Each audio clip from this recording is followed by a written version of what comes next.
자, 이 정치란 무엇이냐?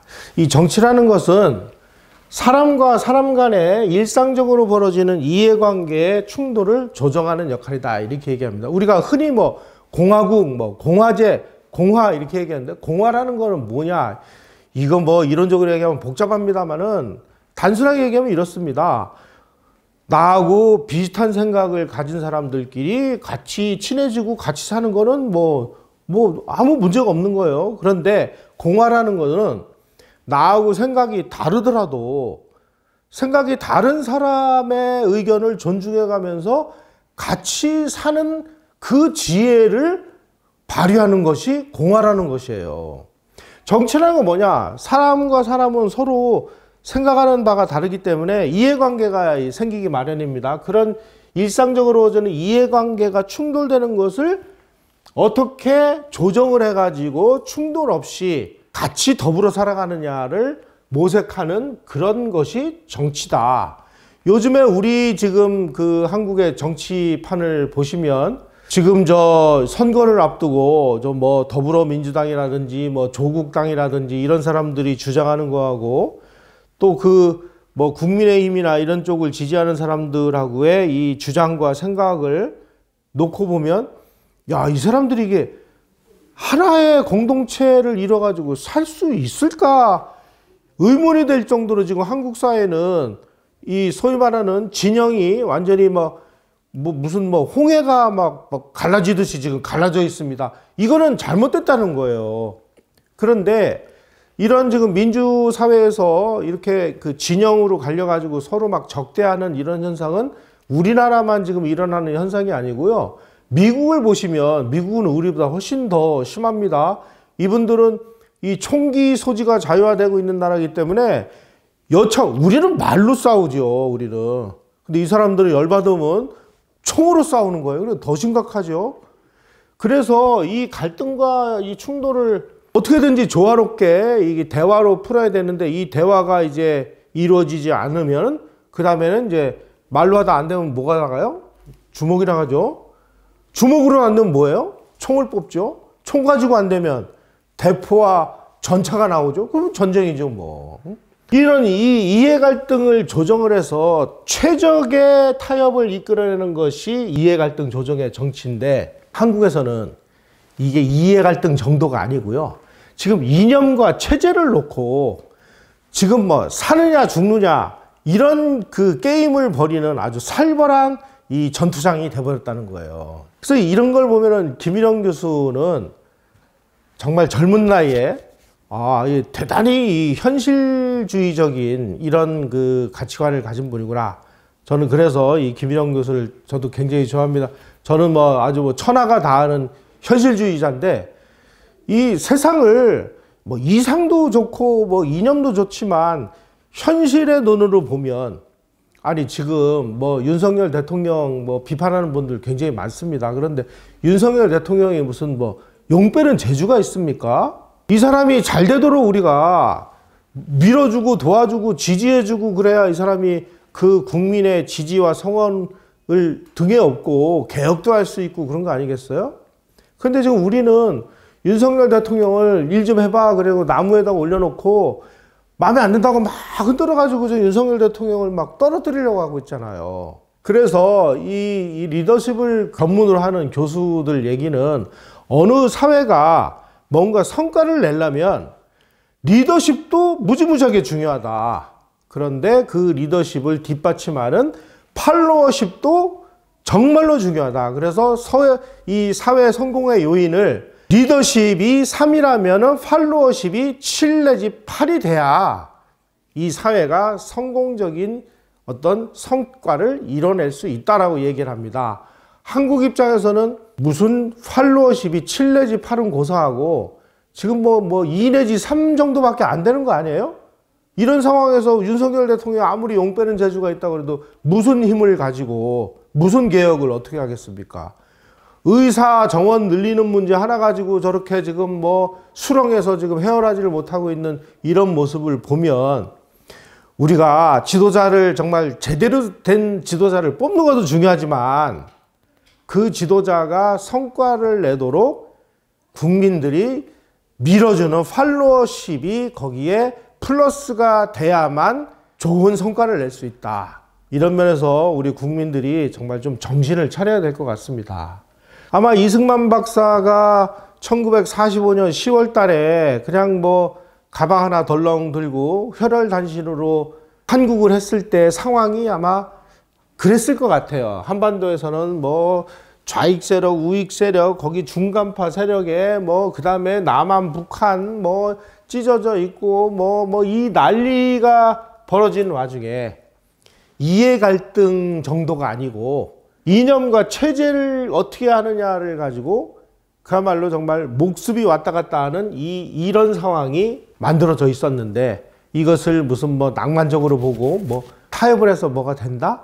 글쎄요, 그게 됐을까요? 그래서 오늘날 남한만의 단정 수립을 비판적으로 보는 사람들은 지극히 현실주의적인 시각을 결여하고 있다. 이것은 대단히 위험한 사고다라고 아주 김일영 교수는 이 책에서 단호하게 이야기를 하고 있습니다. 특히 제가 아까 말씀드린 어떤 체제의 나라를 건설할 것인가를 불문하고 통일정부부터 구성을 해야 된다라고 이 주장하는 사람들의 이 맹목적인 통일지상주의는 이거는 민주주의자들이 우리 민주주의 안 해도 좋아라고 이 민주주의를 포기하지 않으면 절대로 이루어질 수 없다는 거죠. 지금 이 소련이 2차 세계대전 이후에 자기네들이 점령한 특히 동유럽 지역에서 이 동유럽 지역이 공산화되는 과정이 거의 비슷합니다. 우선 첫째로 이 공산주의자들은 자기네들이 공산주의라는 것을 숨기고 일단 좌우 합작을 하자. 민족 대단결이다. 우리 다 모이자.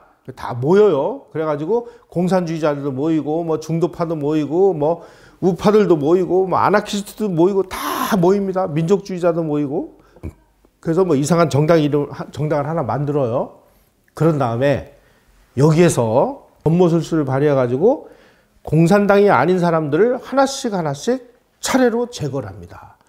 뭐 부패 문제로 뭐 너 세금 안 냈지, 룸사롱에서 뭐 했지 아웃시키고 뭐 여성 문제 폭로해서 아웃시키고 털으로 먼저 안 나는 사람은 사고를 가장해서 암살해버리고 차례로 다 제거하고 나면은 공산당들만 나와요. 그때 되면 슬그머니 간판을 공산당 이렇게 갈아붙여가지고 동유럽 전체가 다 공산화가 됐습니다. 다시 말씀드리면 맹목적인 통일지상주의는 이거는 이 공산주의자들하고는 이게 안 된다는 거예요.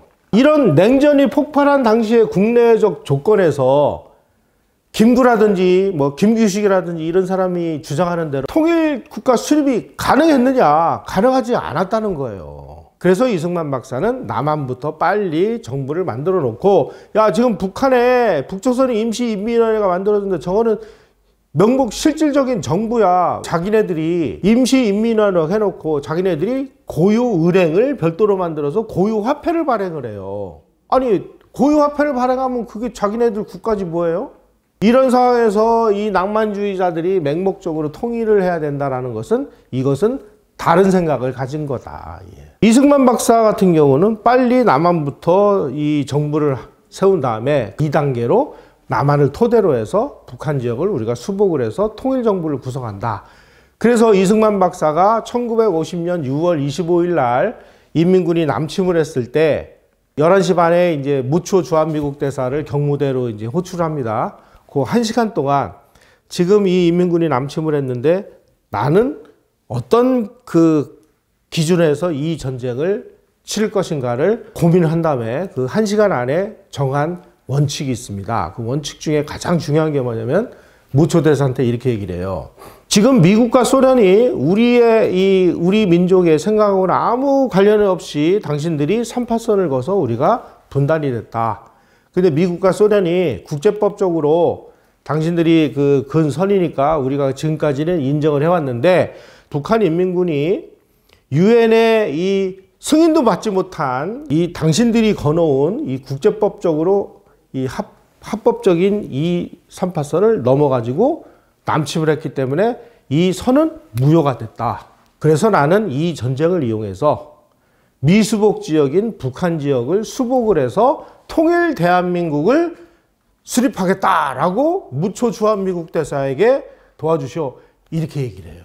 바로 여기에 들어있는 대한민국 정부부터 먼저 수립을 하고 그 다음에 기회가 올 때 대한민국 정부를 기반으로 해서 통일정부를 세운다라고 하는 것이 이승만 대통령의 원대한 통일 전략이었습니다. 이게 현실적이지 자유민주주의인지 공산주의인지 이런 건 묻지도 따지지도 말고 일단 통일정부부터 세우자라는 것은 이거는 공산주의자들에게 나라를 갖다 바치자는 얘기다. 이렇게 김일영 교수는 아주 준엄하게 비판을 하고 있습니다. 그래서 이 김일영 교수가 쓴 이런 그 주장들은 그냥 단순히 이분의 주장이 아니고 이것을 뒷받침할 수 있는 확고부동한 사료들이 있습니다. 특히 그 미국 측의 이 미 국무성 자료라든지 미 의회 자료라든지 또 뭐 일본 측 자료, 중국 측 자료, 소련 측 자료를 놓고 그 당시에 이 국제 상황 그리고 한반도 상황이 이랬구나. 이래서 이러니까 이승만 박사가 이런 선택을 했구나 하는 것을 그야말로 물샐 틈 없는 이런 사료를 통해서 입증을 한 내용들을 가지고 이러한 그 내용들을 설명을 했기 때문에 김일영 교수의 이 팩트에 모든 사람들이 야 그러면 내 생각이 틀렸으면 너희들 틀렸다는 것을 증명을 해봐 이렇게 나오니까 수정주의자들이 깨갱하고 이제 이 수정주의의 그 가짜 이론들이 완전히 그냥 무너져 내리기 시작을 한 겁니다. 이 책으로 인해서. 그래서 그 엄혹한 시기에 해방 전후사의 이 인식이라고 하는 이 좌익 이 이념이 판을 치고 있는 상황에서 그나마 대한민국의 건국이 정당성이 이랬다는 것을 우리가 들여다보고 그때서부터 많은 사람들이 자각각성을 해서 김일영 교수가 발굴해낸 이 자료를 토대로 해서 더 발전된 연구를 해서 지금은 이제 김일영 교수가 주장했던 그런 팩트들보다 훨씬 더 탄탄하고 그리고 광범위한 사료들이 이 발굴이 되고 있습니다. 그래서 김일영 교수가 처음 이 부분을 개척을 할 때만 해도 제가 보기에는 정말 힘들었을 것 같아요. 김일영 교수는 아주 자신 있게 얘기해요. 오늘날 지금 북한이 저 모양 저 꼴로 지금 아주 세계에서도 가장 실패한 국가가 된 것은 저 김일성이가 주장을 한 민주기지론이다. 민주기지론이라는 건 뭐냐면은 북한 먼저 민주화를 한 다음에 민주화라는 건 뭐냐. 지주가 가지고 있는 부자가 가지고 있는 거 다 뺏어가지고 가난한 사람에게 나눠주는 게 아니라요. 그거 다 공산당에 갖는 거예요. 그 다음에 공산당이 조선시대의 양반 자리에 들어앉아가지고 절대 다수의 백성들을 흡혈귀처럼 착취하는 구조, 그거를 자기네들 말로 민주화라고 그래요. 그렇게 민주기지를 만들어 놓고 남한마저 무력수단을 동원해가지고 민주기지로 만드는 것이 그것이 진정한 통일이다. 이걸 이제 민주기지론 이야기했는데 바로 이 김일성이가 주장하는 이 민주기지론 덕분에 지금 북한이 저렇게 쫄딱 망하는 실패 국가가 됐다. 이렇게 자신있게 이야기를 하고 있습니다. 반면에 한국 국민이 누리는 이러한 오늘과 같은 이런 풍요는 바로 이승만 박사가 주장한 자유민주주의와 시장경제를 토대로 한 대한민국의 건국. 이승만 박사가 주장을 한 이 자유민주주의는 한마디로 얘기하면 하늘이 한 개인에게 준 천부적 자유를 헌법과 법률이 보장을 하는 그런 나라입니다. 그러한 자유민주주의와 시장경제의 이 시스템이 이승만 박사가 여기다가 착근을 시켜놓은 이래 대한민국은 여기서 단 한 번도 궤도를 벗어난 적이 없어요. 벗어나려고 여러 사람들이 시도는 했죠. 뭐 문재인 대통령 시절이라든지 뭐 노무현 정부 시절이라든지 뭐 이상한 시도들이 여러 번 있었다는 것을 여러분들이 아마 피부로 느끼셨을 텐데 하지만 대한민국은 단 한 번도 이승만 대통령이 레일을 깔아놓은 이 자유민주주의와 시장경제의 이 레일을 벗어난 적이 없어요. 그것이 곧 오늘날과 같은 이 번영의 뿌리다. 김일성이가 이 민주기지론을 통해 가지고 국토를 완정하겠다. 이 국토 완정이라는 건 뭐냐면 국토를 북한식으로 이제 그 공산통일하겠다라고 하는 이 국토 완정론은 6.25 남침을 이제 야기를 했는데 6.25 남침을 통해 가지고 뭐가 해결이 됐습니까? 무슨 뭐 통일이 됐나요? 통일 안 됐죠. 무슨 이산가족 문제가 해결이 됐나요? 안 됐죠. 한반도에 평화가 정착이 됐습니까? 안 됐죠. 그냥 38선이 휴전선으로 바뀐 거 외에 아무것도 안 됐다. 결국은 전투행위를 잠시 멈추는 휴전협정을 체결하고 지금 미봉한 상태로 우리가 살아가는 이런 정말 머저리 같은 결과를 가져온 이 북한의 김일성이야말로 정말 민족사의 큰 죄인이다. 뭐 표현을 그렇게까지는 안 했습니다만은 뭐 제가 볼 때 김일영 교수님이 하고 싶었던 그 말씀을 제가 좀 과장해서 얘기하면은 정말 김일성 나쁜 놈이야. 뭐 이런 그 얘기를 여기다가 이제 학술적으로 써놨어요. 우리는 이 한국 사회의 아주 계급 구조가 근본적으로 변화한 것을 이 그 김일영 교수는 아주 높게 평가를 하고 있습니다. 자, 조선시대, 그 다음에 일제시대까지를 통틀어 가지고 한국 사회의 가장 결정적인 문제는 뭐였냐면은 조선시대가 아주 극단적인 계급사회였다는 것입니다. 아주 극소수의 양반층, 그 다음에 뭐 중인층, 그 다음에 일반 백성, 상민이라고 하죠. 뭐 이걸 좀 그 안 좋은 용어로 표기하자면은 이 상놈이라고 하죠. 상놈. 양반들이 야, 이 상놈이 어디서 뭐 이런 얘기를 하는데 이걸 상민인데 이 일반 백성입니다. 일반 백성만 해도 이건 양반이죠. 그 밑에 뭐가 있어요? 천민이 있고 노비가 있죠. 아니 이러다 보니까 야, 극소 뭐 전체 한 3%나 5% 정도 되는 이 양반층은 자기네들만 이 문자 생활을 영위를 해요. 그러기 위해서 세종대왕이 한글을 창제했음에도 불구하고 한문을 500년 동안 이 공용어로 채택을 해요. 이 한자가 배우기 얼마나 어렵습니까? 그러니까 자기네들만 고급 교육을 독점을 해가지고 자기네들만 열심히 과거 시험을 봐가지고 과거에 급제해서 높은 자리에 올라가가지고 부와 권력과 이 모든 것을 자기네들이 독점하는 구조를 500년 동안 유지해왔고, 일제시대에는 이러한 그 반상의 이 구조를 자기네들이 한국을 통치하는데 그대로 사용하기 위해서 그 당시에 이 양반들은 곧 지주였기 때문에 이 지주들이 소작을 줄 때 비율을 그대로 인정을 했습니다. 그 당시에 양반들이 가지고 있는 이 토지가 워낙 광대했기 때문에 자기네들이 다 농사를 못 지니까 농민들에게 소작을 주는데 그 소작료가 1년 농사 짓는 거에 50% 내지 70%를 지주가 가져가는 거예요. 소작이는 자기가 1년 뼈 빠지게 농사 져가지고 50% 내지 30%를 가지고 살아가니 얼마나 힘들겠습니까? 이러한 근본적인 계급 구조를 뒤집어 엎지 않으면 근대 국가를 만들 수가 없다. 그래서 그 계급 구조를 부숴버리기 위해서 이승만 박사가 유상몰수, 유상분배 방식의 이 농지개혁을 했는데, 이 농지개혁만 한 것으로 문제가 다 해결된 게 아니고요. 이 지가증권이라는 것을 우리가 유심히 볼 필요가 있습니다. 지가증권은 그 당시에 정부가 땅을 수용한 그 지주에게 돈을 줘야 되는데 정부가 돈이 없으니까 몇 년 몇 월 며칠까지 이자 몇 프로를 그 가산해 가지고 이것을 현금으로 주겠소. 이게 이제 말하자면 이제 현금이나 마찬가지예요. 그래서 이 거래도 되고 그래요. 지가증권 법에 의하면 원래 그 법에대로 하자면은 1955년 5월 말까지 모든 지주에 대한 보상이 다 끝났어야 돼요. 그런데 정부가 일부러 차일피일 지주에 대한 보상을 늦췄습니다. 그리고 실제로 5월 말까지 지주들에게 그 보상한 실적은 28%밖에 안 돼요. 그리고 계속 시간을 끄는 겁니다. 시간을 끄는 동안 인플레는 막 계속 올라가요. 인플레가 계속되다 보니까 정부는 아주 싼 값에 이 문제를 해결할 수 있었고, 지주들은 이게 빨리 와야 자기들 먹고 사는데 이게 안 오고 인플레는 계속 심화되고 그러니까 나중에 찔끔찔끔 받아봤자 이게 생활비도 안 되는 거예요. 그래서 의도적으로 이 지주계급을 완전히 몰락시켜 버렸습니다.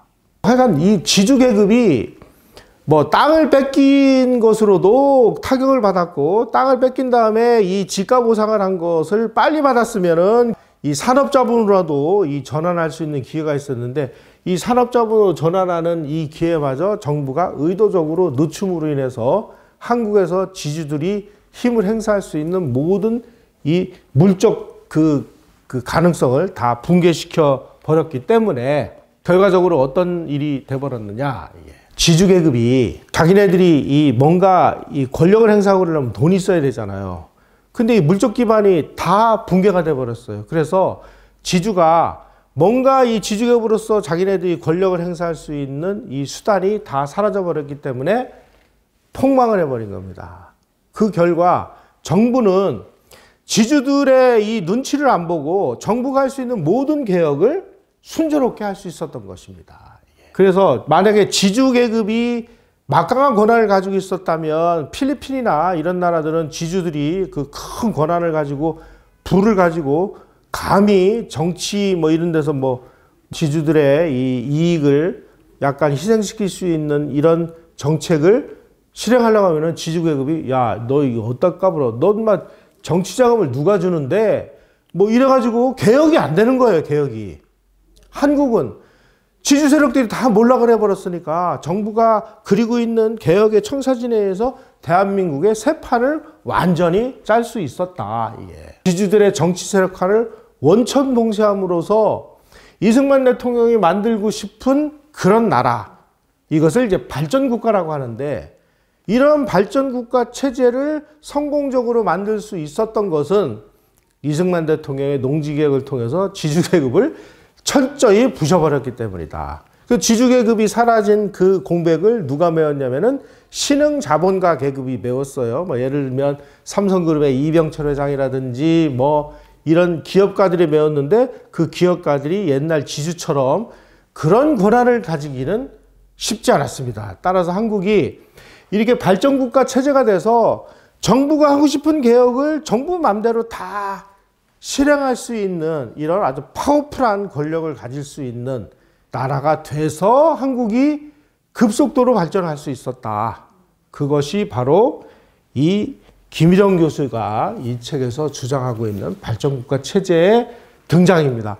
그 발전국가가 결정적으로 이 작동을 하기 시작한 것은 박정희 대통령이 5.16을 일으키고 나서 제1차 경제개발 5개년 계획, 2차 경제개발 5개년 계획을 본격화하면서 이 발전국가 체제가 가속이 붙는 거죠. 이게 어떻게 가능했느냐? 박정희 대통령의 성공 요인은 이승만 대통령이 농지개혁을 통해서 지주계급을 그냥 완전히 막 박살을 내버렸기 때문에 발전국가 체제가 가능했다 하는 것을 아주 상세한 이 사료를 가지고 적나라하게 이 책에서 이야기하고 있습니다. 아마 한국에서 이 지주계급이 다시 살아나가지고 막 힘을 행사하고 그랬다면 우리는 어떻게 됐을까요? 저 중남미 국가나 동남아시아의 이 농지개혁이 성공하지 못한 나라들이 그 이후에 어떠한 경제 상황에 처했는지를 보시면 대한민국의 이 성공 요인이 무엇인지가 적나라하게 드러납니다. 한마디로 대한민국은 이승만 박사가 토지개혁, 농지개혁을 통해서 지주계급의 이 부도 다 그냥 뺏었지만 정치적인 그 권한 이런 것까지 다 그냥 박살을 내는 바람에 박정희 시대에서부터 막 고속 성장을 하는 발전국가 체제로 쉽게 이해를 했다. 이렇게 이해를 하시면 되겠습니다.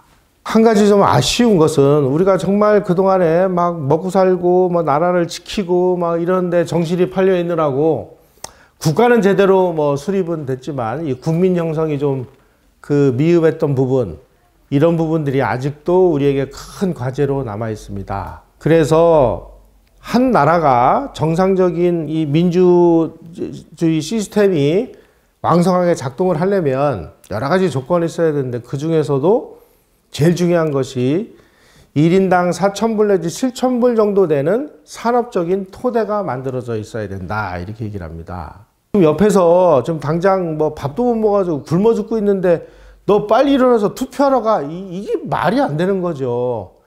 민주주의를 하려면 적어도 굶어 죽는 사람은 없어야 되고 최소한의 인간으로서의 삶을 유지할 수 있는 산업적인 토대가 닦여 있어야 된다. 두 번째로는 탄탄한 중산층이 형성이 돼서 어느 한쪽이 뭐 와서 개판을 치더라도 이 사회가 휘청휘청거리지 않고 중산층이 중심을 잡아야 된다. 탄탄한 중산층이 형성돼야 되고, 세 번째로는 이 중산층들이 제대로 된 민주주의를 시행할 수 있는 민주 시민 교육이 되어 있어야 된다. 이제 여기까지는 다 동의를 해요. 그러면 이제 여기서 민주 시민 교육은 뭐를 가르치는 게 민주 시민 교육이냐? 이렇게 물어보면 잘 몰라요. 그래서 이 미국의 교육 분야의 석학인 로버트 프리만 버칠 같은 분은 이게 바로 민주 시민 교육이야 라고 아예 그냥 정의를 내려놨습니다. 첫째가 뭐냐? 이 나라의 건국의 역사와 이념을 올바로 가르쳐야 된다. 그래야 이 나라가 어디로 가는지를 우리가 국민들이 이해할 수 있다. 대한민국의 방향은 뭐예요? 자유민주주의와 시장경제죠. 두 번째, 헌법의 정체성 그리고 법치를 제대로 가르쳐야 된다. 세 번째로는 시민으로서 시민이 국가에 대한 권리가 있습니다. 권리가 있는 반면에 시민으로서 해야 될 의무도 있습니다. 시민으로서 국가에 대한 권리와 함께 의무도 가르쳐야 된다. 이 세 가지를 이야기를 했습니다. 이 세 가지가 다 제대로 될 때 정상적인 민주주의가 가능합니다. 그럼 여기서 우리가 이제 이런 의문을 우리가 제기할 수 있습니다. 자, 우리가 1인당 4,000불에서 7,000불 정도의 물적 토대, 산업적인 여건이 갖춰진 시기는 우리나라에서 전두환 대통령 말기에서 노태우 대통령 초반에 이 서울올림픽을 열었던 1987년, 88년 요 무렵이었습니다. 자, 이 무렵에 우리가 1인당 4,000불에서 5,000불 요 무렵에 들어갔어요. 그러면 그 이전에 전두환 시대, 박정희 시대, 이승만 시대에 그러면 우리 이 물적 토대는 어느 정도였을까요? 이승만 대통령 시대 1인당 60불 정도였습니다. 박정희 대통령 시절 1961년에 박정희 장군이 5.16을 일으켰을 때 우리 1인당 국민소득 82불이었어요. 전두환 대통령이 대통령이 올랐을 때 우리 1인당 국민소득 1,000불 정도였습니다. 자, 그럼 이 시대를 우리가 뭐라고 부를 것이냐? 그냥 무슨 독재만한 시절이냐? 로버트 달 같은 사람이 이 제대로 된 민주주의가 가능하려면 1인당 4,000불에서 7,000불 정도 사이가 돼야 된다라고 얘기했는데 그 이전에 이승만, 박정희, 전두환 시대는 그럼 뭐라고 얘기를 해야 될 것이냐? 학자들이 이제 새로운 정의를 내렸습니다. 진정한 민주주의가 가능하도록 물적 토대, 산업적인 토대를 갖추기 위한 권위주의 통치 시대였다. 이렇게 우리가 정의를 하고 있습니다. 그래서 그 시대를 무슨 독재만 했고 박정희는 인권 탄압을 했고 그런데 이런 사람들은 좀 공부를 좀 더 해야 될 것 같고요. 이 김일영 교수님의 이런 책을 한번 반드시 좀 읽어보시길 바라요. 이러한 어떤 여건들이 갖춰져야만 참다운 민주주의가 가능한데 우리의 이승만, 박정희, 전두환 시대는 그러한 진정한 진짜 민주주의가 가능하도록 만들기 위해서 산업적인 토대를 닦은 권위주의적 통치시대였다. 라는 긍정적인 사고방식을 가지고 우리 현대사를 들여다볼 필요가 있습니다. 그래서 이 김일영 교수가 쓴 이 건국과 부국은 이승만 대통령 시절에 우리가 이 분단국가를 수립할 수밖에 없었던 이 현실주의적인 여건에서 비롯해서 박정희 정부 시절에 어떻게 우리가 발전국가 체제를 이루어서 부국이 가능했는지 하는 것을 정말 아주 놀라운 자료와 탁월한 해안을 가지고 우리에게 새로운 관점을 제시하는 기념비적인 책입니다. 이 방송을 시청하시는 분들은 꼭 이 책을 한번 읽어보시기를 권하면서 오늘 방송 이것으로 마치도록 하겠습니다. 고맙습니다.